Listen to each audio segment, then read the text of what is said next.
yung iniisip ko talaga is to be more careful this time para wala tayong accident na mangyari.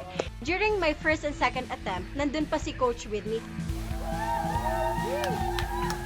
Iniiwan niya na lang ako sa kalagitnaan. Yung advice sa akin ni coach is that pag magta-turn ka na, kailangan talaga lakasan mo yung paghila ng kamay mo. Pero nasa third attempt na ako nung na-realize ko na I was doing the right thing. Lahat-lahat ng mga advice sa akin ni coach, na-apply ko na siya into action and I was able to do it. Look at her. Sobrang happy. Yung overall experience ko sa aking kneeboarding the second time around is that mas masaya siya. Iba talaga yung adrenaline rush.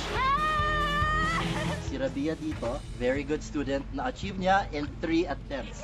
So, very, very good. Natalo mo ang iyong takot at ngayon, sumakses ka na sa wakeboarding adventure mo.